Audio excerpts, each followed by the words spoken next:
আড়াই মাস আগে আমার ভাই নিখোঁজ হয়েছে। আমরা খুঁজছি অনেক, খুঁজে কথা মিল করতে পারিনি। তো গতকালকে মনে করেন যে সন্ধ্যায় আমাকে মোবাইলে দেখলাম যে আমার ভাইকে নিয়ে বিডিআর মনে এদিকের বিডিআর ওদিকে ধাক্কা দিচ্ছে আর ওদিকের বিডিআর এদিকে ধাক্কা দিচ্ছে। এভাবে দেখে তখন মনে করেন যে খোঁজ পেলাম যে জামালপুরে যে আছে, ও জামালপুর সীমান্ত এলাকায় ধরা পড়তেছে। সেই জন্য আমার ভাইকে আমরা নিতে আসছি। আমার শ্বশুর চানলাই থেকে হারিয়ে গেছিলো 2 মাস আগে। দিয়ে আমরা খোঁজ চালাইছিলাম কুটুম বাড়ি, আত্মীয়র বাড়ি, পাইনি। দিয়ে গতকালকে দেখলাম বিএস সাহেবের সাথে ভারতের আমাদের বাংলাদেশের বিজেপি এক পর্যায়ে দেখা যায় ওখানে গণ্ডগোল চলছে আমার শ্বশুরকে নিয়ে।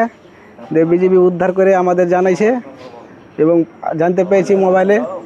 দিয়ে আমরা তারপর যোগাযোগ করলাম বক্সিগঞ্জ আইসে এখানে আমরা থানাতে এলাম।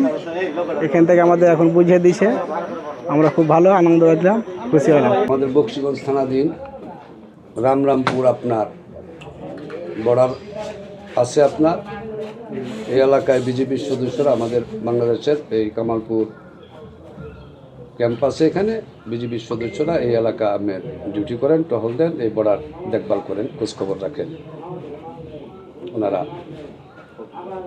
দায়িত্ব পালন করেন। নগদ নিয়ে এলো হার না মানা হার অফার। সর্বনিম্ন 10,000 টাকা রেমিটেন্স নগদে পাঠালে থাকছে স্বর্ণের হার জেতার সুযোগ। এই আজকে আপনার এই 11 তারিখ, 11/6/26 তারিখ ওনারা সকাল 6টার দিকে ওই যে আমাদের সীমানার যে নোম্যান্স ল্যান্ড আছে এই এলাকা থেকে একজন ব্যক্তিকে ওনারা এনে পান। পায়ের সেরা ওনারা জানতে পারেন যে এই ব্যক্তির বাড়ি রাজশাহী জেলার আপনার গোদামারি থানা এলাকায় বাড়ি।